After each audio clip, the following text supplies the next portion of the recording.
안녕하세요. 예수님의 제자 시민수입니다. 오늘 이 시간에는 교회 안에 넘쳐나는 악인들이라는 제목으로 여러분과 함께 말씀을 나누겠습니다. 이는 첫 번째 부활과 휴거자들과 남은 자들을 위한 78번째 메시지가 되겠습니다. 먼저 기도로 시작하겠습니다. 천지를 지으신 우리 하나님 아버지, 오늘도 이렇게 말씀을 깨닫는 지혜를 주시고 함께 나눌 수 있는 소중한 기회를 주셔서 감사합니다. 하나님 아버지께서는 분명히 저희들에게 서로 사랑하라고 말씀하셨지만 그것은 형제 자매들의 사랑이요, 이 세상에 넘쳐나는 악인들을 사랑하라, 사단을 사랑하라 말씀하신 것이 아님에도 불구하고 너무나도 많은 사람들이 이 진리의 말씀을 헷갈려 하면서 자기의 삶이 어디로 가야 될지 모르고 있습니다. 하나님 아버지께서는 사단을 대적하라 하셨고 그 사단이 우는 사자처럼 삼킬 자를 찾는 이 어지러운 세상 속에서 말씀에 깨어서 하나님 아버지의 말씀을 끝까지 붙잡는 그런 지혜가 필요할 때입니다. 하나님 아버지, 오늘 말씀을 통하여서 하나님 아버지의 진정한 복음만이 세상에 울려 퍼질 수 있도록 인도해 주시고 처음부터 끝까지 성령님께서 인도해 주시는 시간이 되기를 간절히 바라며 이 모든 말씀 우리 주 예수 그리스도 이름 받들어 간절히 기도드리옵나이다. 아멘. 인간에 대한 이해가 적었던 예전에는 이 세상 교회를 다니면서 왜 이렇게 악한 사람들이 교회 안에 많을까라는 생각을 하였습니다. 그리고 때로는 그렇게 악하게 생각하는 자체가 내가 뭐 잘못된 것이 아닐까? 그런 의심도 하였습니다. 세상 목회자들은 이렇게 말을 하지요. 악한 사람들 주변에는 악인들이 꼬이고 선한 사람들 주변에는 선한 사람만 보인다 라는 식으로 이야기를 합니다. 그래서 이렇게 생각하는 자체가 마치 악인 것처럼 생각이 되어서 다른 사람들에게 감히 이야기를 전하지 못했습니다. 그러므로 인해서 너무나도 많은 악한 일들이 세상에 드러나지 않았고 교회 안에서 썩고 부패한 일들이 세상 바깥으로 드러나지 않았습니다. 하나님 아버지께서는 이 세상 교회 안에서 벌어지는 온갖 음모와 괴계와 괴휼에 대한 일들에 대해서 세상에 담대히 그 실상을 전하는 사람들을 일으켜 세우셨고, 그리고 그로 인해서 많은 악들이 세상에 드러남으로 인해서 더 이상 그런 악한 자들이 사람들의 영혼을 더 이상 좌지우지하지 않도록 그렇게 주의를 주셨습니다. 그럼에도 불구하고 그런 악들이 세상에 마음껏 드러나더라도 자신은 그런 미혹의 말씀을 쫓아가겠다. 자신은 하나님과는 상관없는 그런 악한 자들의 놀이개가 되어서 이용당하겠다 라고 생각하는 사람들이 너무나도 많은 고로 하나님 아버지께서는 이를 근심하고 걱정하셨습니다. 그것은 단지 오늘날 뿐만이 아니라 호세아 시대에도 그랬습니다. 호세아 8장 11절을 보면 에브라임이 죄를 위하여 제단을 많이 만들더니 그 제단이 저로 범죄케 하는 것이 되었도다. 내가 저를 위하여 내 율법을 망가지로 기록하였으나 저희가 관계없는 것으로 여기도다. 내게 드리는 제물로 말할지라도 저희가 고기로 제사를 드리고 먹거니와 여호와는 그것을 기뻐하지 아니하고 이제 저희의 죄악을 기억하여 그 죄를 벌하리니 저희가 애굽으로 다시 가리라.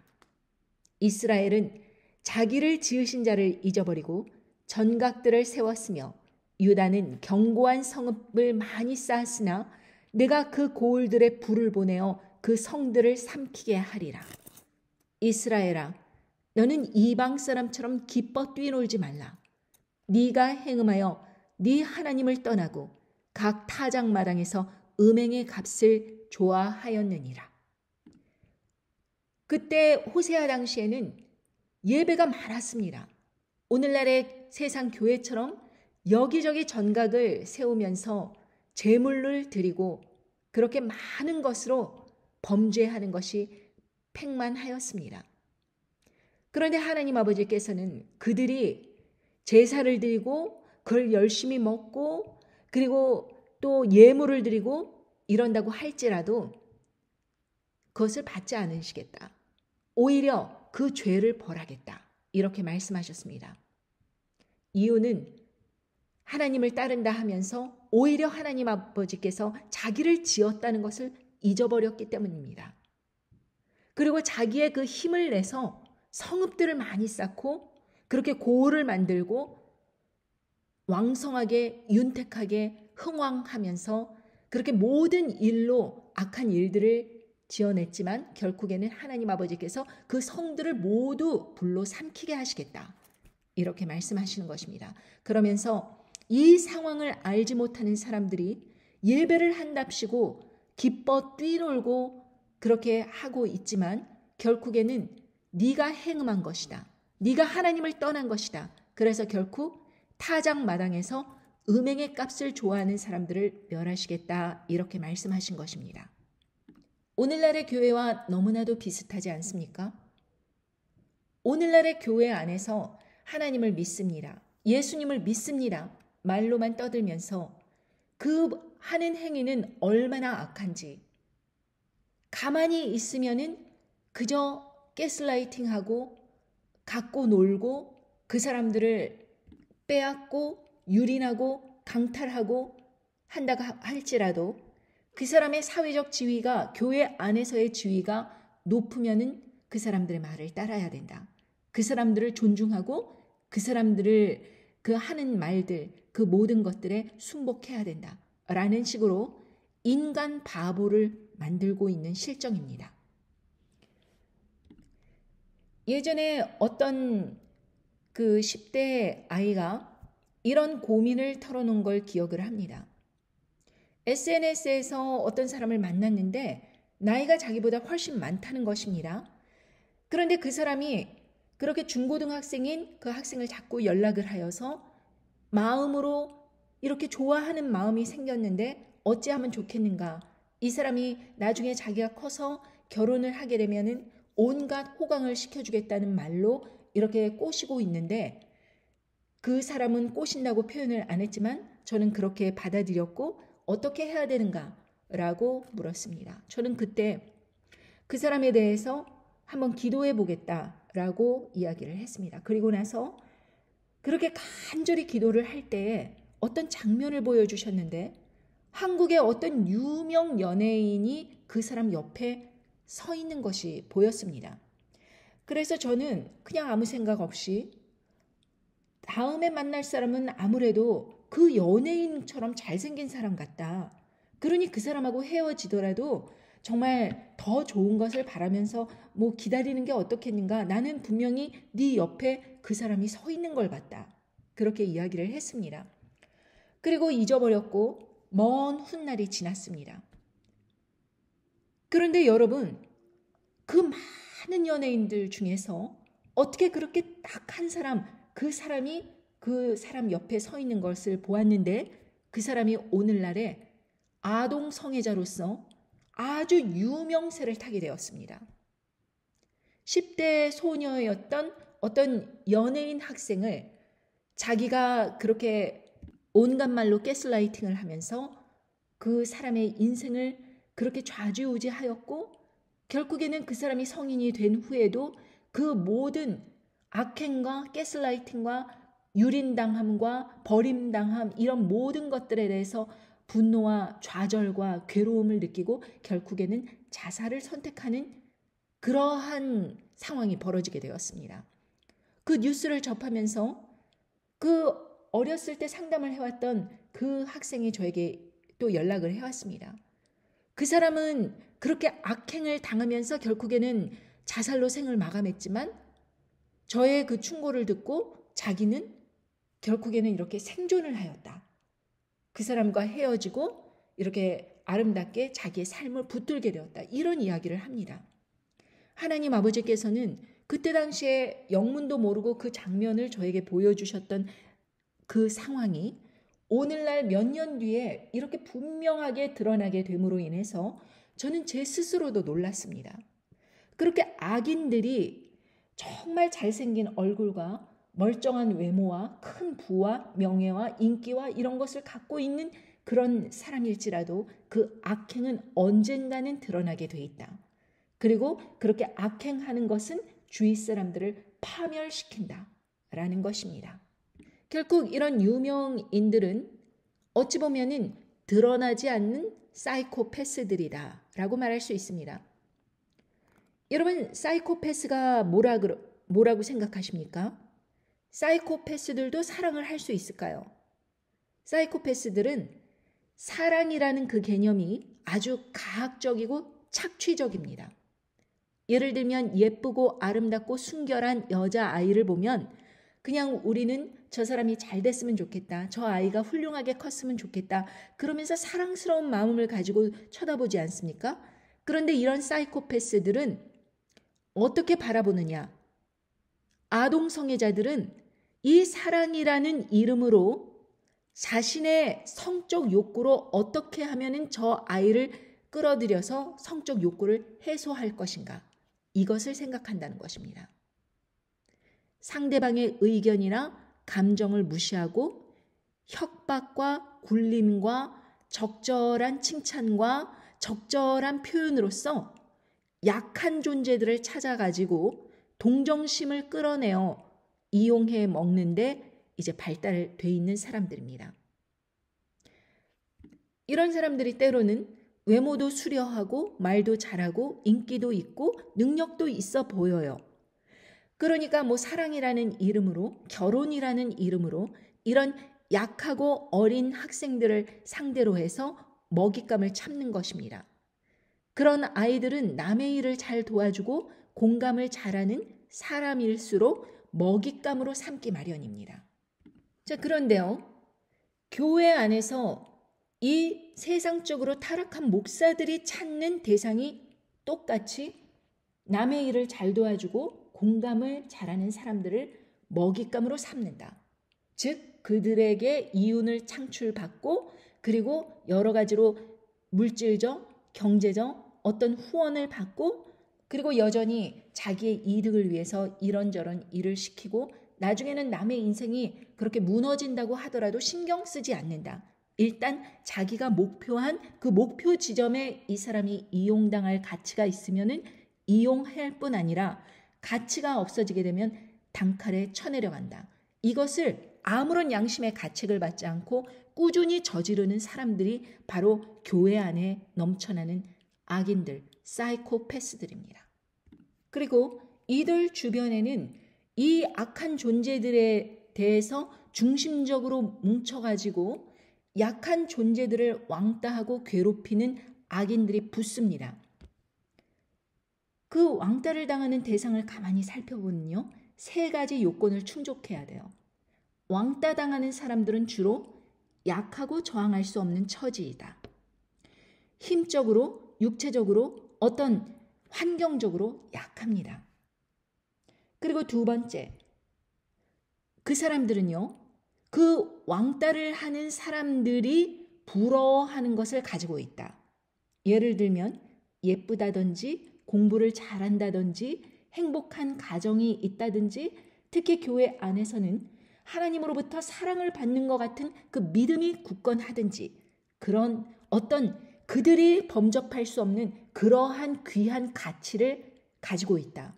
그러한 대상이 왕따가 되는 것입니다. 그러한 대상들을 짓밟음으로 인해서 내가 하는 일이 옳다. 모든 사람들이 다 동의를 한다. 네가 잘못된 것이야. 라고 왕따를 하는 것이죠. 그러므로 인해서 그들이 얻는 것은 자기들의 그런 부족함과 악함이 드러나지 않고 저 사람을 잘못된 것으로 그렇게 비난의 화살을 돌릴 때 자기가 뭔가 의로운 것으로 그렇게 오히려 안위를 받을 수 있는 상황이다라는 것입니다. 그러니까 결국에는 질투가 이 왕따를 만들어내는 것입니다. 질투를 하는 대상인데 그 질투를 어떠한 식으로 표현을 하느냐? 이런 불링이나 왕따로 표현을 하는 것입니다. 그리고 이 왕따를 당하는 존재들의 3번째 요건, 그들은 외롭습니다. 그들의 편을 들어주는 사람들이 별로 없어요. 그래서 왕따를 당할 수밖에 없는 사람들은 좋은 소식은 무엇인가 하면 그들이 범접할 수 없는 그런 특별한 가치가 있는 사람들이다 라는 것을 기억하시고 그렇게 왕따를 당할 때 그 사람들에게 인생의 대박이 이루어질 수 있다는 것을 기억하시기 바랍니다. 그러니까 왕따를 당한다. 이것이 슬픈 일이다. 결국에는 나를 미워한다. 내가 잘못됐기 때문에 그럴 것이다. 라고 그런 논리로 생각하는 것이 아니라 왕따를 당하는 데에는 반드시 그 사람들이 질투할 만한 어떤 가치가 있다. 라는 것에 위로를 삼으시라는 것입니다. 구약의 모든 선지자들도 왕따를 당했고 예수님도 왕따를 당했고 제자들도 왕따를 당했고 하나님께서 사랑하시는 모든 사람들은 이 세상으로부터 배척을 받고 왕따를 당했다라는 사실을 기억하신다면 그렇게 왕따 당하는 것이 괴로운 일만은 아니다라는 것을 기억하시라는 것입니다. 자, 그런데 이 사이코패스적인 사람들이 교회 안에서 그렇게 존재할 때에 이들의 어떤 잘못된 행위들을 정당화시킬 수 있는 그러한 어떠한 바리케이트가 필요한 것입니다. 그들이 잘못됐다, 왕따하는 거 잘못됐다, 불링하는 거 잘못이다 라고 비난을 받을 것을 어떻게 바리케이트를 치느냐.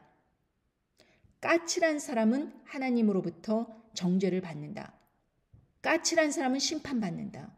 네가 못나서 결국에는 이 모든 사람들로부터 미움을 받는 것이다. 네가 그렇게 착하고 주위 사람들과 잘 협조를 하고 하모니를 이루고 귀한 사람이라면은 너가 왜 사람들로 배척을 받겠느냐? 라는 식으로 계속해서 지속적으로 그 사람의 행동들을 저지하는 것입니다. 그렇게 계속적인 저지를 받으면 사람들은 일반적으로 생각하기에 내가 너무 튀어서 그래. 내가 뭔가 잘못된 것이야. 내 가치를 버리고 저 사람들을 따라가야 돼. 그래서 믿음의 중요한 그 희소성 있는 그 가치를 버리고 그 사람들로 뭉쳐져서 그렇게 결국에는 그 악한 무리에 껴서 동조하는 세력으로 흡수가 돼버린다라는 것입니다. 그래서 예수님께서도 마찬가지지만 세상이 너희를 미워하거든 이상히 여기지 말라. 너희를 미워하는 것이 아니라 하나님을 미워하는 것이고 결국에는 예수님을 미워하는 것이다라고 말씀을 하신 이유가 바로 이것입니다.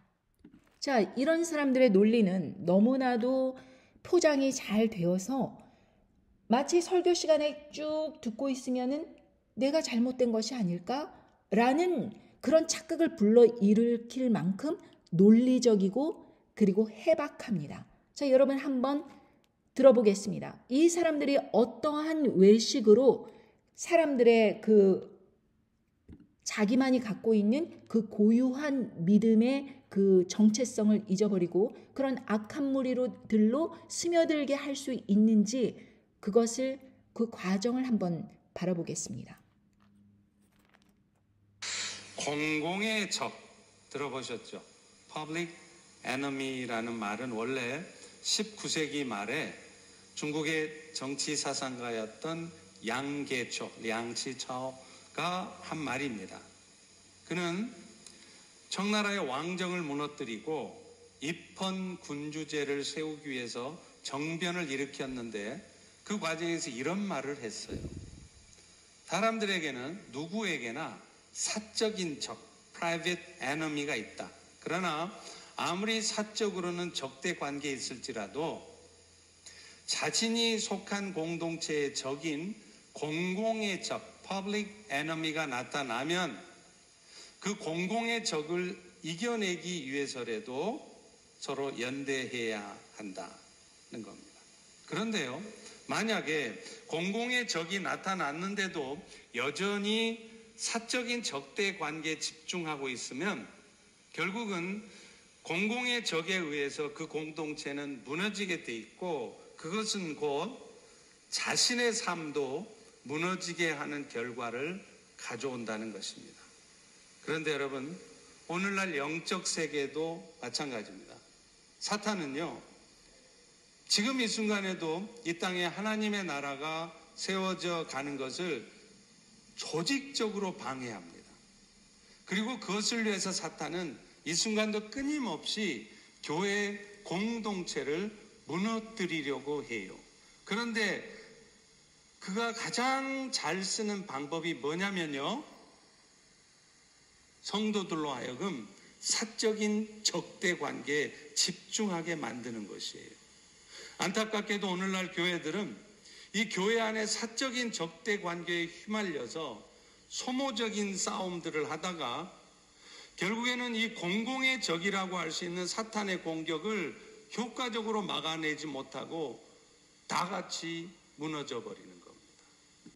자, 이분을 특별하게 어떠한 말씀에 대해서 이야기하는 것이 아니라 이렇게 그 말씀 가운데 가장 서두에 외식하는 말씀을 섞습니다. 사람들이 무엇이 옳고 그른지 판단이 애매모호한 지역서부터 뚫고 들어가는 것이죠. 양치차오, 양계초라고 널리 알려져 있는데 이 양치차오는 아내가 최소 3명 있었고 자식은 9명 두었다고 전해지고 있습니다.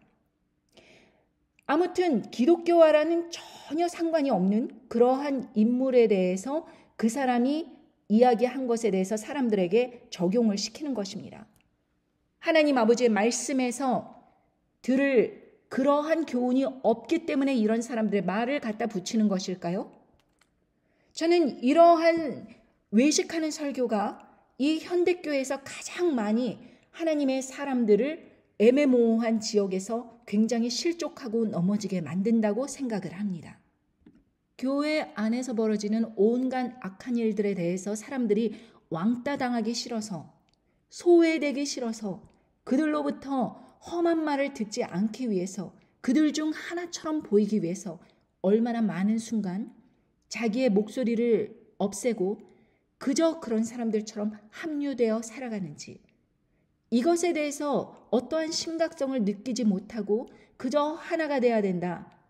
이 목회자를 중심으로, 우리의 종교적인 리더를 중심으로 어떠한 잘못된 일들이 있다고 하더라도 하나가 돼야 된다, 이것입니다.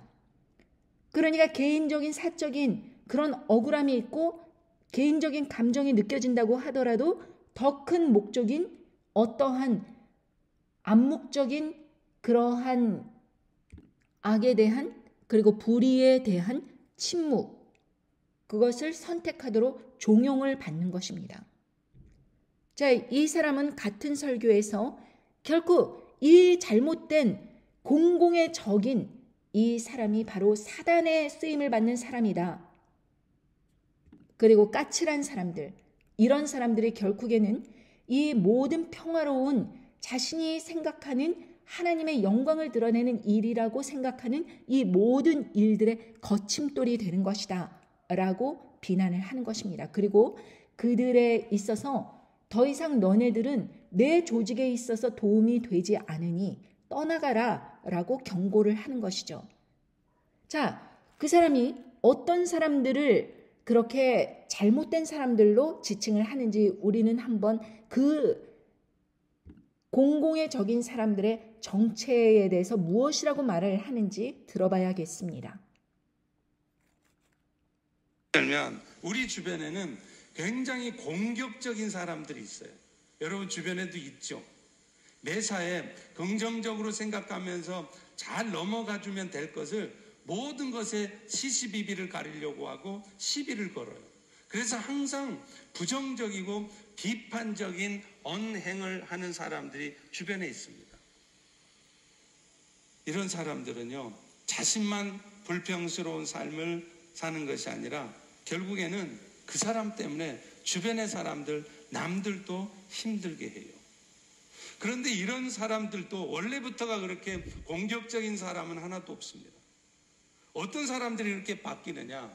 어려서부터 부모님께 사랑을 못 받았어요. 그래서 맨날 야단만 치고 엄격한 규율과 통제 속에서만 자란 애들은요, 나중에 어른이 되잖아요.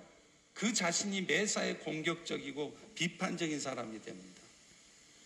또요, 학창시절에 인정받지 못하고 맨날 꾸중만 듣고 자란 사람들은요, 마음속에 열등감이 있어요. 그래서 어떤 상황이 되면 항상 시비를 겁니다.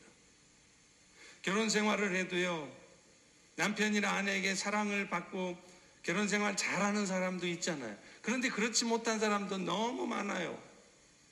그래서 배우자 때문에 심각한 마음의 상처를 받잖아요.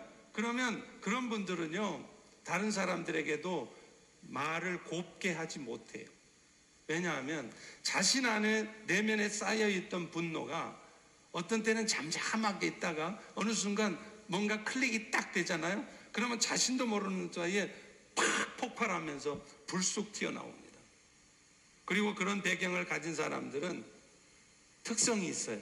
다른 사람들에게 인정받고자 하는 욕구가 있습니다. 그래서요, 자기가 다른 사람들로부터 인정받지 못한다고 생각이 되잖아요. 다른 사람들이 나를 사랑해 주는 것이 아니라 내가 지금 무시당하고 있다고 생각하잖아요. 그러면요, 곧바로 공격적으로 바뀝니다. 그런데 이런 연약한 지체들을 보고 저 사람은 왜 저렇게 말을 함부로 하는지 모르겠다고. 자, 이분은 공공의 적에 그렇게 해당되는 사람들, 다른 사람들을 함부로 그렇게 말을 하고 괴롭히는 사람들에 대해서 이렇게 정의를 합니다. 그 사람들은 어찌 보면은 정의로운 말을 할 수도 있는 것이고 어떤 계속적으로 지속적으로 사람들의 인생이 무너지는 것에 대해서 방어를 하기 위해서 말할 수도 있는 것임에도 불구하고 그 사람들은 결핍이 있어서 그렇다. 부모에게 사랑을 받지 못하고 남편에게 사랑을 받지 못하고 그리고 매사에 인정받지 못하고 그러한 자격지심 때문에 그러한 양식으로 표출이 되는 것이다 라고 왜곡을 합니다.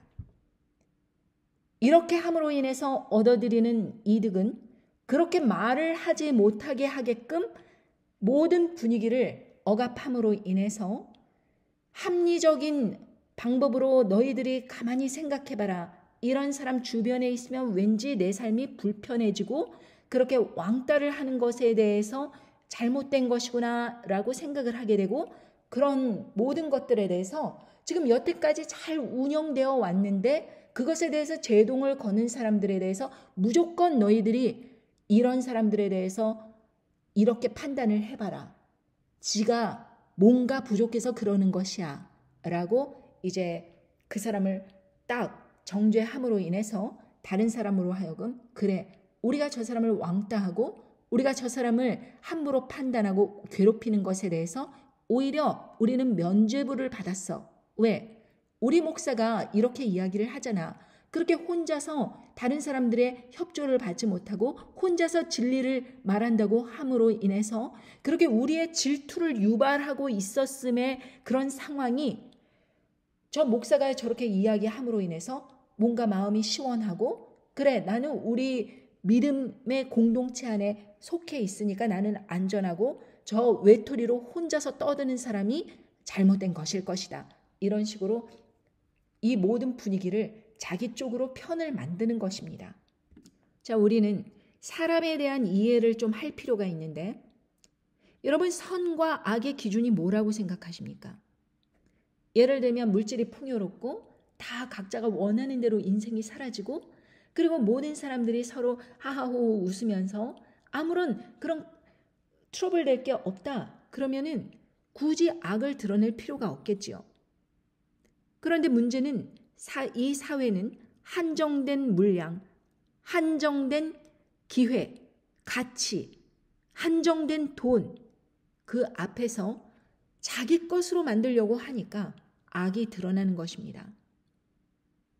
다른 사람들의 것을 불법적인 방법으로 빼앗아야지 자신의 부가, 자신의 이득이 더 창출된다라는 그런 계산 하에서 악함을 드러내는 것이죠.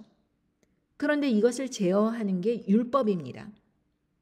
또 다른 사회에서는 사회적 가치라고 불리기도 하고 도덕이라고 불리기도 하죠.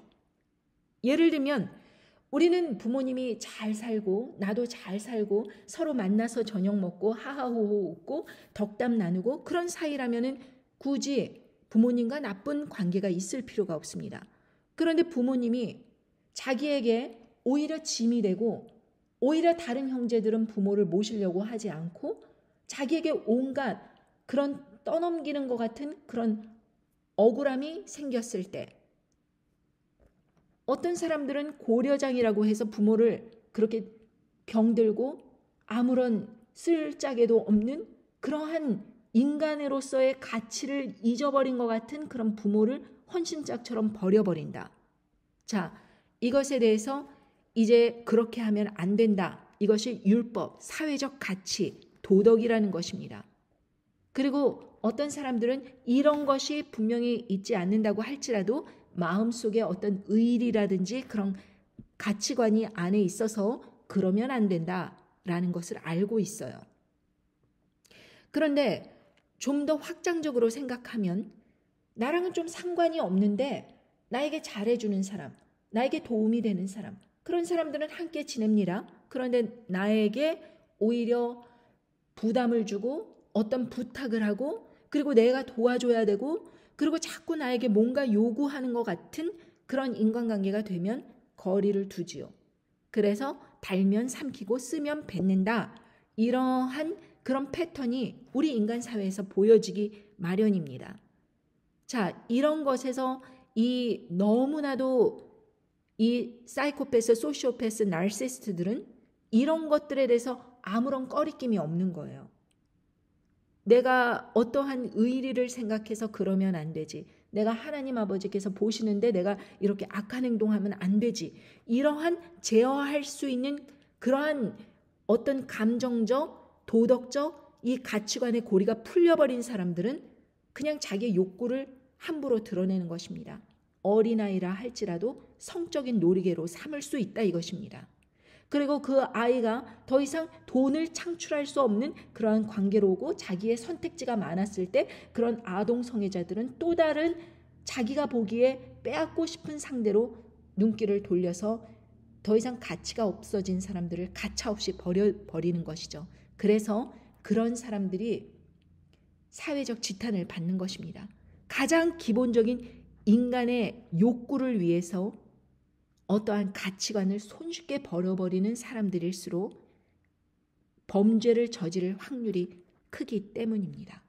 자, 그런 면에서 교회 안에서는 나에게 돈을 갖다 주고 나를 지지해 주고 나의 말을 하나님 말씀처럼 여겨주고 내가 이거저거 시키면 자신에게 아무리 무리한 부탁이라고 할지라도 끝없이 해내는 일꾼이고 봉사자고 이런 사람들이 계속해서 있어줘야 되는 것입니다. 그런데 반면 그 사람들이 깨어나요. 내가 양이라면 예수님께서 양들을 돌보시듯이 당신이 나를 말씀으로 좋은 꼴로 먹여주고 오히려 나를 돌봐줘야 될 처지에서 아직 성숙하지도 않은 믿음을 갖고 있는 사람들의 그 모든 에너지와 그리고 돈과 그리고 어떤 재능 이런 것을 빨아들이는 데 있어서 아무런 부담감 그리고 미안함 그리고 괴로움이라는 감정을 느끼지 않는 것입니다. 그래서 이 사람들이 하나님 아버지께서 싫어하시는 사람들이고 그리고 결국 이 사람들은 더 나아가서 더 잔혹한 일도 할 수 있는 가능성이 있는 사람들이다 라고 하나님 아버지께서는 그 사람들을 싫어하시는 것입니다. 그래서 이스라엘은 자기를 지으신 자를 잊어버리고 전각들을 세웠으며 유다는 견고한 성읍들을 많이 쌓았으나 자기의 이익을 위해서 마음껏 이윤을 창출했으나 결국에는 그 고울들의 불을 보내어서 그 성들을 삼키게 하신다 라고 말씀하신 이유가 바로 이 뜻입니다. 자, 호세아 9장 7절에서는 이 상황에 대해서 더 적나라하게 정확하게 보여주시고 계십니다. 형벌의 날이 이르렀고 보응의 날이 임한 것을 이스라엘이 알지라. 선지자가 어리석었고 신에 감동하는 자가 미쳤나니 이는 네 죄악이 많고 네 원한이 크니라. 에브라임은 내 하나님의 파수꾼이오늘 선지자는 그 모든 행위에 새 잡는 자의 금을 갖고 또 그 하나님의 전에서 원한을 품었도다. 저희는 기브아의 시대와 같이 심히 폐괴한지라 여호와께서 그 악을 기억하시고 그 죄를 벌하시리라. 결국에는 이런 모든 악함으로 인해서 하나님 아버지의 전에서 일어나는 그런 심히 폐괴한 일들로 인해서 형벌의 날이 이르렀다. 보응의 날이 임하였다. 이렇게 말씀하십니다. 선지자가 어리석었고 신에 감동하는 자가 미쳤다. 이렇게 표현을 하셨습니다. 이유는 네 죄악이 많고 네 원한이 크기 때문에 이렇게 어리석고 미친 상황이 벌어지는 것이다 라고 말씀하시는 것입니다. 만약에 자신이 그러한 악한 본성을 갖고 있다고 하더라도 그런 율법으로 인해서 혹은 그 마음의 양심의 소리에 의해서 그 죄악을 그쳤다면, 그리고 하나님에 대한 원한이 크지 않다면, 결국에는 하나님께 원한을 품었으니까 그 죄악을 담대히 저지른 거 아닙니까? 사람들에 대한 원한, 하나님에 대한 원한, 이 모든 그 질투, 원한 이런 것으로 인해서 그 죄악을 저지르는 일들이 그 율법이라든지 아니면은 어떤 양심이라든지 이러한 것에 제어를 당하지 않고 표출이 되어버린 것입니다. 드러난 것입니다. 죄악으로. 에브라임이 하나님의 파수꾼인데 선지자는 그 모든 행위에 새 잡는 자의 금을 같다고 말씀하셨는데, 이유는 사람들이 마치 그 사람들을 가스라이팅하고 조종하고 그러는 모든 행위가 그 새를 잡아들이는 자의 그 그물과 같이 하나님의 전에서 원한을 품고 그 사람들을 아름다운 곳으로 인도하는 것이 아니고 자기의 그 영역 안으로 포섭해서 드리는 그러한 그물 같은 자, 새를 잡아버리는 자, 이러한 악독한 행위들이 하나님의 전에서 일어났다라고 그렇게 보시는 것입니다. 그래서 심히 패괴하다 이렇게 표현을 하셨습니다. 그래서 그 악을 기억하시고 그 죄를 벌하시겠다 말씀하시는 것입니다. 자, 하나님의 전에서 어떻게 원한을 품을까요? 예를 들면 우리가 하나님 아버지와 좋은 관계가 있다면 하나님 아버지께서 우리에게 베풀어 주신 모든 상황들을 감사하게 받아들이고, 그리고 우리가 싸워나가야 될 그런 어려운 환경들에 대해서 하나님 아버지의 도움과 성령님의 지혜와 그리고 예수 그리스도의 그런 강력한 말씀의 무기로 끝까지 이렇게 싸워나가는 충성된 종으로서의 삶의 표현으로 드러나야 될 텐데, 원한을 품는 거예요. 자기에게 왜 이렇게 하시냐 하면서 그 원한이 결국에는 죄악으로 연결되는 것입니다. 하나님이 보신다면 내가 이러한 상황에 처할 수 있겠는가 이렇게 원한을 품고서는 결국에는 자기 포섭 안에 들어오는 사람들에게 새를 잡는 그물과 같이 그 사람들의 영혼과 물질과 어떠한 모든 재능과 이런 것을 빨아들인다고 하더라도 죄책감을 느끼지 않는다라는 것입니다. 자, 사람들이 하나님께 기대하고 은혜를 구하듯이 하나님께서도 믿는 우리들에게 기대하시는 바가 있습니다.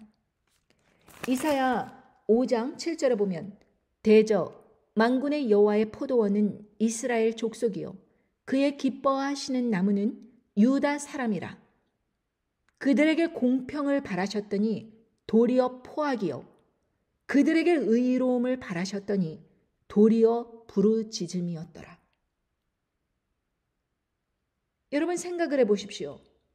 하나님 아버지께 영광을 돌리며 그렇게 포도원이고 기뻐하시는 나무이고 그렇게 수확을 하시고 아름다움으로 이끌어 주셨는데 너희들 공평해라, 의로워라, 그런 기준을 갖다가 오히려 이 사람들은 바꿔서 포악스럽고 부르짖는 거예요. 억울하다고. 사방팔방에서 억울하다 부르짖는 것입니다. 왜 그렇게 포악할까? 왜 그렇게 하나님의 의를 구부러뜨리고 성전에서 악행을 저지르고 죄를 저지르고 그리고 원한을 품고 이런 것에 대해서 하나님께 죄송한 마음이 없을까? 결국 이것은 모든 것은 하나님을 잊었기 때문입니다. 하나님께서 나를 지으셨다. 나의 창조주 되신 분이 하나님이시다. 결국 나는 하나님으로부터 나왔고 창조를 받았고 결국에 내 인생은 하나님께 영광을 돌리는 데 집중되어야 될 것이며 하나님의 영광을 가리는 일들에 대해서 담대하게 말씀으로 전할 수 있는 용기가 나에게 필요한 것인데 오히려 그 포악에 동조를 하고 가스라이팅에 흡수려 가는 것입니다. 하나님께서는 분명 호세아 6장 6절에 나는 인애를 원하고 제사를 원치 아니하며 번제보다 하나님을 아는 것을 원하노라. 이렇게 하나님의 아버지의 그 행사를 깨달았고 내가 하나님의 편에 서서 이 세상에 어떤 의미를 던질 것인가에 대해서 끊임없이 궁리하고 노력하고 복음을 전하고 하는 일에 열심을 내는 것이 아니라 오히려 이 가스라이팅을 당하면서 자신의 삶이 허무하게 그렇게 웨이스트되고 이용당하는 것을 방치하고 있다라는 것입니다. 번제보다 하나님을 안다면 제사를 지내는 거, 교회 가서 예배드리고 하는 것, 그것보다도 더 중요한 것은 하나님의 말씀을 아는 것이다. 결국에는 하나님 아버지의 말씀을 들으려고 교회를 갔는데 교회 안에서 가스라이팅을 당하고 결국에는 이용당하고 그리고 이용의 가치가 없어지면 버려지고 쫓겨나고 왕따 당하고 한다면 이 모든 악행에 대해서 아무런 말을 못하고 내가 잘못된 것이겠지. 내가 뭔가 문제가 있으니까 이렇게 취급을 받겠지. 이렇게 덮어버리고 넘어가는 일들이 너무나도 많음으로 인해서 이 세상교회 악행이 그쳐지고 있지 아니하다라는 것입니다. 인애를 원하고 제사를 원치 않으신다. 분명히 말씀하십니다. 제사 예배 드리는 것보다 하나님 아는 것을 원하신다라고 말씀하십니다. 호세아 6장 같은 장에서 9절에 보면 강도떼가 사람을 기다림 같이 제사장의 무리가 세겜 길에서 살인하니 저희가 사악을 행하였느니라. 자, 여러분 영적인 살인이 육체적인 살인보다 더 아무렇지 않을까요? 아니죠. 영적으로 살인한다면 그 사람은 구원을 받지 못하게 되는 것입니다. 육체적으로 살인을 한다면은 이 사람이 그냥 희생자로서 영은 구원을 받는 거예요. 그리고 결국에는 부활의 날에 부활되어서 천국에 갈 수 있는 것입니다. 그런데 이 제사장의 무리는 영적으로 살인을 하는 자들입니다. 저희가 사악을 행하였다. 이렇게 말씀하십니다. 여기에서 세겜 길이라는 것은 창세기에 보면 34장에 레아가 야곱에서 낳은 딸 디나가 그 땅 여자를 보러 나갔더니 히위 족속 중 하몰의 아들 그 땅 주장 세겜이 그를 보고 끌어들여 강간하여 욕이 되게 하고 이렇게 말씀을 하십니다. 그러니까 아주 귀한 딸이에요. 그 야곱 중에서 딸 중에서 이 디나가 그 12형제 중에서 이 디나가 얼마나 사랑을 받았겠습니까? 그렇게 귀한 딸이에요. 그런데 세겜이 그를 보고 끌어들여 강간하여 욕되게 하였다. 이렇게 말씀하십니다. 여러분 이 세겜의 길, 이 세겜이 굉장히 이스라엘 백성들에게 있어서는 정말 치욕의 길입니다. 그래서 이것으로 끝나느냐? 아니죠. 복수전이 일어납니다.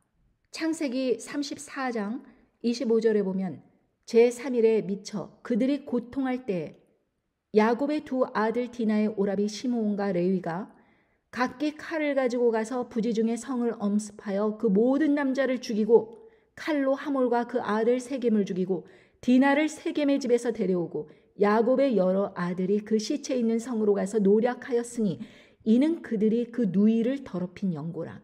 그들이 양과 소와 나귀와 그 성에 있는 것과 들에 있는 것과 그 모든 재물을 빼앗으며 그 자녀와 아내들을 사로잡고 집 속의 물건을 다 노략한지라.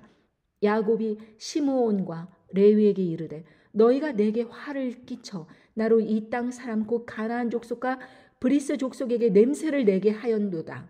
나는 수가 적은즉 그들이 모여 나를 치고 나를 죽이리니 그리하면 나와 내 집이 멸망하리라.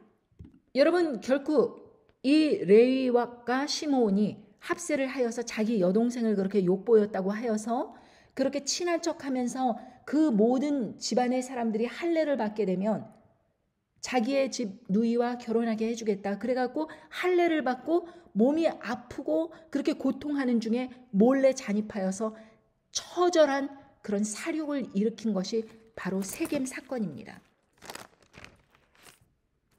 여러분 이 세겜이 얼마나 정말 끔찍한 화를 불러일으켰습니까? 물론 강간하는 거 나쁜 것이죠. 그러나 그 사건 하나로 인해서 그 복수극이 얼마나 처절하게 막무가내로 그렇게 일어났는가 하는 것입니다. 그래서 세겜길에서 살인하니 저희가 사악을 행하였다. 이렇게 이야기하는 것입니다. 하나님 전에서 원한을 품고 사람들의 영혼을 그렇게 살인하는 것처럼 제사장의 무리가 많은 사람들을 그렇게 포악과 악독으로 잘못된 말씀으로 꼴을 먹여서 사람들로 하여금 구원받을 수 있는 사람들임에도 불구하고 살인을 저지르는 것 같이 그렇게 악한 일들이 교회에 팽만하게 되고 왕따를 시키고 진리가 퍼져나가지 못하게 하고 악한 사람을 오히려 의인이라 칭찬을 하고 덮고 넘어가고 침묵하게 하고 이러한 악독한 일들이 계속해서 일어나는 것입니다. 얼마 전에 악한 목회자가 온갖 악한 말로 사람들의 영혼을 그렇게 살인하듯이 악한 말로 말씀을 전한다 하면서 결국에는 한 달에 50억씩 자기가 끌어들였다라고 이렇게 담대히 자랑을 하면서 어떤 정치적 지도자를 그렇게 편애를 하면서 그 사람이 탄핵을 받지 말아야 된다라고 이야기를 하고 주장을 하면서 결국엔 그 사람들이 무죄 선고날 것이다, 탄핵받지 않을 것이다 라고 그렇게 허황된 말들로 많은 사람들을 속이고 결국에는 금품을 갈취하였지만 결론은 어떻게 됐느냐? 파면당했습니다. 어제 일이죠. 여러분, 결국에는 하나님의 그 심판 아래서 악인은 결과가 드러나는 것입니다. 악한 자가 의롭다 그렇게 칭찬을 하면서 온갖 이런 악한 일들을 교회 안에서 벌리고 늘리고 그리고 드러나지 않게 드러나게 온갖 일들로 이렇게 악한 일들을 저지른 그 제사장의 무리가 세겜길에서 살인한다. 그래서 하나님께서는 이것을 보시고 저희가 사악을 저질렀다. 사악을 행하였다. 이렇게 판단하시고 보시는 것입니다. 자, 결국에는 이사야 9장 16절의 말씀처럼 이 백성을 인도하는 자가 그들로 미혹해 하니 인도를 받는 자가 멸망을 당하는도다. 미혹을 당하면 멸망당하는 거예요. 미혹을 당하면 살해당하는 것입니다. 그냥 육체적으로 살해당하면 차라리 구원의 기회라도 있지. 영적으로 완전히 구원의 기회를 잃게 해버리면 그거는 육체적인 살인보다 더 끔찍한 살인이라는 걸 이 사람들은 깨닫지 못하는 것입니다. 이 사람들은 자기들이 가스라이팅을 하더라도 사람들이 돈을 갖고 오고 응원을 하고 인기를 가져다주고 하니까 자기들이 하는 일들이 당연한 것이다, 괜찮은 것이다, 하나님께서 지지하는 것이다 라고 생각을 하는 것입니다.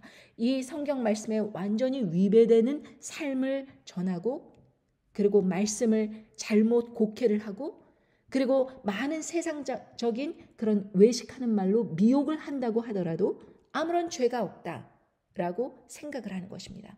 그래서 백성을 인도하는 자가 그들로 미혹해 하니 인도를 받는 자가 멸망을 당하는 것이다. 이렇게 이사야 9장 16절에 분명히 말씀하셨습니다.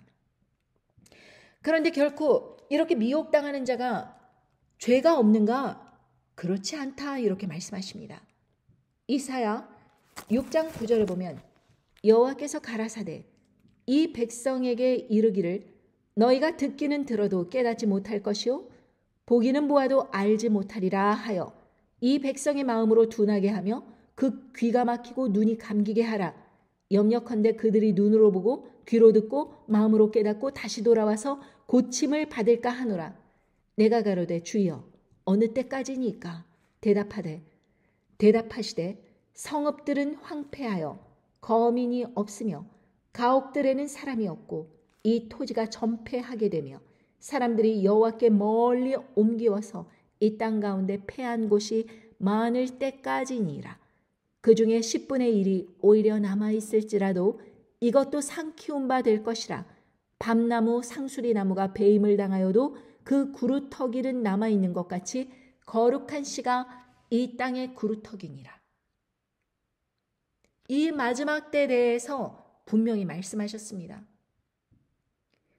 이 모든 일들, 미혹하는 일들, 그래서 이 백성이 깨닫지 못하고 계속해서 미혹된 길로 가는 그 일들이 결국에는 이 세상 종말 끝에 모든 성읍들이 황폐하고 핵전쟁으로 인해서 거민이 없고 사람도 없고 토지가 전폐하게 돼서 식량 기근난이 있고 사람들이 여호와께 멀리 올리워서 땅에 패한 곳이 많을 때까지 계속해서 미혹에서 깨어나지 못할 것이다 라고 미리 선언해 주셨습니다.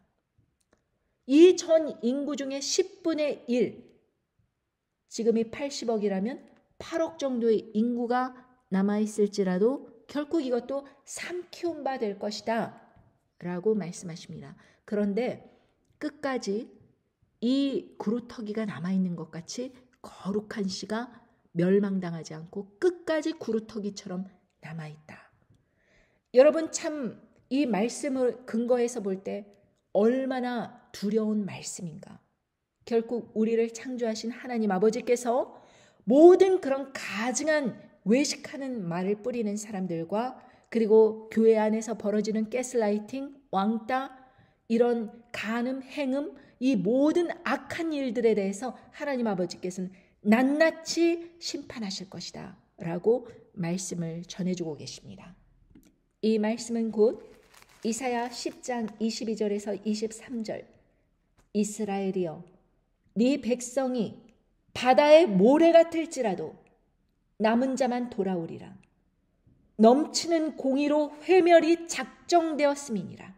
이미 작정되었은즉 주 만군의 여호와께서 온 세계 중에 끝까지 행하시리라. 여러분, 회멸의 길은 작정되신 것입니다. 이 세상 끝에 이러한 일들이 있을 것은 작정되신 것입니다. 짐승 정권이 일어나는 것은 그냥 우연적으로 산발적으로 아군이 겹쳐서 일어나는 것이 아니라 하나님께서 허락하신 일이고 이미 작정되었기 때문에 일어나는 것입니다. 짐승 우상경배와 짐승의 표 사건은 그냥 괴로우라고 일어나는 일이 아니라 하나님께서 작정하시고 각 사람의 심령을 시험하시는 것입니다. 여러분께서는 말씀을 통해서 모두 다 들었습니다. 말씀을 통해서 지혜의 말씀을 들었습니다. 교회 안에서 그러한 일들이 많이 일어남으로 인해서 하나님 아버지께서는 분명히 경고하셨음을 들었습니다. 그런데도 사람들은 자기네 교회는 세상 교회에 속하지 않았다. 자기네 교회 목회자는 다를 것이다. 이렇게 생각을 하면서 여전히 헌금을 하고 여전히 그들과 동조를 하면서 뭔가 까칠해 보이는 사람들은 똑같이 왕따를 하고 괴롭히고 막말을 하고 쫓아내고 이러한 일들에 협력을 하고 자행하고 있습니다. 결국에는 보아도 보지 못하고 들어도 듣지 못하고 눈이 감기워 있고 듣는 귀가 닫혀 있어서 이런 악행들의 미혹들에 넘어가서 결국에는 동조하는 세력이 되어서 결국에는 인도하는 자가 타락했기 때문에 그들을 미혹하니까 그 인도를 받는 자가 같이 멸망을 당하는데도 자기들은 괜찮다, 자기들은 멀쩡하다, 자기들은 똑바로 하나님 앞에 살고 있다라고 생각을 하는 것입니다. 아모스 5장 3절에 보면 주 여호와께서 가라사대 이스라엘 중에서 1000명이 나가던 성읍에는 100명만 남고 100명이 나가던 성읍에는 10명만 남으리라 하셨느니라. 여호와께서 이스라엘 족속에게 이르시기를 너희는 나를 찾으라 그리하면 살리라. 베델을 찾지 말며 길갈로 들어가지 말며 브엘세바로도 나가지 말라. 길갈은 정령 사로잡히겠고 베델은 허무하게 될 것임이라 하셨나니 너희는 여호와를 찾으라 그리하면 살리라. 염려컨대 저가 불같이 요셉의 집에 내리사 멸하시리니 베델에서 그 불을 끌 자가 없을까 하노라. 공법을 인진으로 변하며 정의를 땅에 던지는 자들아. 이렇게 말씀하십니다. 여러분 여기에서 세 군데 장소가 나옵니다. 베델, 길갈, 브엘세바. 여러분 이 10분의 1만 남을지라도 이사야의 말씀처럼 정확하게 여기서도 똑같이 10분의 1이 남는 것입니다. 여러분, 경제 대공황이 찾아왔을 때요. 그 실업자 그 퍼센티지가 25%뿐이 안 됐다고 합니다. 그렇게 4명 중에 1명만 실직을 한 거예요. 나머지 3명은 직장을 갖고 있었습니다. 그래도 경제적 대공황이 그렇게 엄청난 많은 사람들의 고통을 불러와서 자살하는 사람도 참 많았습니다. 그런데 10명 중에 9명이 죽는다. 여러분 생각을 해보십시오. 100명 중에서 10명만 살아남는다. 생각해 보십시오. 얼마나 끔찍한 이 불바다 시험인가. 이 얼마나 끔찍한 재앙인가. 이 얼마나 끔찍한 그런 인류의 완전히 회멸되고 작정된 것이 일어난 것인가. 아직 그 일이 일어나지 않았죠. 그러나 일어날 것입니다. 그런데 그 가운데서 우리는 베델을 찾지 말고 길갈로 들어가지 말고 브엘세바로 나가지 말아야 된다 이것입니다. 자, 베델 어느 곳일까요? 야곱이 하늘의 문을 발견하고 하나님을 경험했던 장소입니다. 천사가 오르락내리락 하던 하늘의 문을 발견한 곳이에요. 그렇게 거룩한 장소입니다. 길갈은 어떤 곳이냐? 요단강 물이 쫙 갈라진 것을 기념하기 위해서 12돌을 길갈에 세웠습니다. 하나님의 역사, 기적적인 역사를 경험했던 곳입니다. 자, 브엘세바 어떤 곳입니까? 아브라함이 이삭을 희생으로 이렇게 제사를 드리려고 하다가 결국에는 하나님 아버지께서 그렇게 보내신 그 제물로 대신 희생의 제사를 치른 곳인데 마찬가지로 이삭도 여기에서 브엘세바에서 희생 제사를 드렸습니다. 그러니 이곳은 하나님과의 약속을 얻은 곳, 하나님과의 그 화해가 이루어졌던 곳, 희생이 이루어졌던 곳, 거룩한 장소입니다. 다 교회입니다. 베델, 길갈, 브엘세바. 다 하나님을 경험했던 곳이고 하나님의 역사를 경험했던 곳이고 그리고 하나님의 그 예수 그리스도의 그 약속을 받은 곳이기도 합니다. 결국에는 이 교회 안에서 하나님을 기억하자고 하나님의 말씀을 기억하자고 모여서 그런 예배를 드리고 하는 이런 곳인데 이 세상 교회들이 이처럼 타락을 하여서 어떻게 되었느냐? 베델은 허무하게 될 것이다. 그리고 불같이 요셉의 집에 내리사 멸하시리니 베델에서 그 불을 끌 자가 없을까 하노라. 이렇게 말씀하셨습니다. 결국에서는 교회 안에서 말씀을 찾는다. 교회 안에서 하나님과의 화해가 이루어졌다. 그렇게 생각하지 말라는 것입니다. 이 세상 교회 건물, 이 세상 교회에서 하나님의 말씀을 가지고 악하게 외식하는 자의 그 말씀을 전하는 사람들로 하여금 많은 사람들이 그 말씀의 잘못된 해석으로 인해서 넘어지고 자빠지고 미혹되었고 그래서 인생이 무너져버리고 악한 길로 치닫고 그래서 결국에는 광화문으로 뛰쳐나가 그 악행을 저지르는 목회자를 의로운 사람처럼 그렇게 떠받드는 그런 현상이 일어난 것 아닙니까? 단지 대한민국만 그렇습니까? 전 세계가 그렇습니다. 사람들의 돈과 재능과 그리고 어떤 시간과 노력과 이런 모든 것을 빨아들여서 자기 교회를 크게 건물 짓고 영향력 높이고 방송에 출연하고 뭔가 사람들에게 인정받고 이런 모든 쓸데없는 악행들이 하나님 아버지의 마음을 근심시켜드려서 결국에는 이 마지막 때에 사람들이 준비되지 못하게 그렇게 미혹하였고 결국에는 이 말씀으로 하나님의 집에 튼튼하게 예수 그리스도의 성전된 몸이 더 단단하게 서게 하는 것이 아니라 각자의 길로 이렇게 엉망진창이 돼버린 그런 세상 교회가 돼버렸다라는 것을 말씀을 통해서 우리들에게 경각심을 주고 계십니다. 그런데 반면 그들은 이 세상 교회가 더 튼튼하게 니들이 뭉쳐야 된다. 이 세상 교회가 튼튼하게 하나님의 편에 서서 외롭게 말씀을 외치는 자들을 네가 대적해야 된다. 그들을 불쌍히 여기고 그냥 제외시켜버려라. 이런 식으로 하나님의 말씀을 폄훼하고 하나님의 아버지의 말씀을 받아들여 회개하는 대로 나오는 것이 아니라 오히려 그들의 성이, 무너질 성이 더 튼튼하게 쓰도록 노력을 하는 것입니다. 그러므로 인해서 우리는 지금 이러한 시대에 살고 있습니다. 결국에 하나님 아버지께서 대한민국에 분명히 보여주셨습니다. 과연 사람들이 그렇게 간절히 말을 하면서 하나님을 찾아가면서 광화문으로 가서 온갖 찬송을 부르면서 열심을 내고 춤을 추고 난리를 쳤지만 결국에 하나님 아버지께서 어떠한 결과를 주셨는지 보고 이름으로 인해서도 회개하지 아니하고 결국에는 하나님의 편에 섰다고 끝까지 우기면서 어떠한 다른 미혹을 또 찾을 게 없는가 이렇게 두리번 거리고 있는 그들과 또 그들을 따르는 무리들을 하나님 아버지께서는 결국 불로 심판하실 것입니다.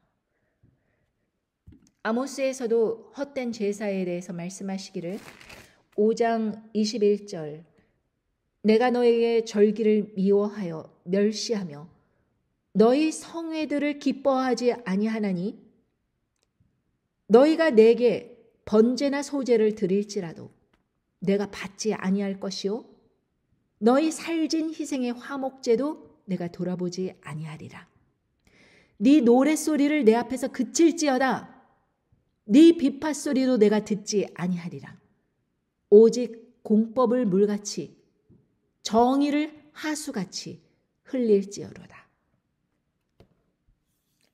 하나님 아버지께서는 끊임없이 정의와 공의 그리고 공법을 물같이 정의를 하술같이 그렇게 우리가 세상의 끝까지 빛과 소금의 역할을 감당하면서 왕따 당하고 외로운 길 가고 사람들로부터 배척받고 힘든 인생을 살지라도 이 마지막 때에 하나님의 편에 서서 담대히 그 일을 받아들일 것을 원하십니다.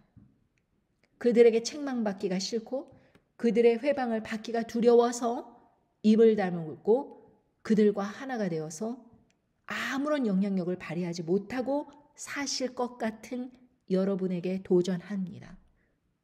하나님께서는 여러분을 향하여 공법을 물같이 정의를 하수같이 흘리라고 명령하십니다. 감사합니다. 오늘 함께 해주셔서 감사하고 여러분들께서 하나님 아버지의 말씀을 정말 심각하고 두려운 말씀으로 받으시기를 간절히 바라는 바입니다. 안녕히 계십시오.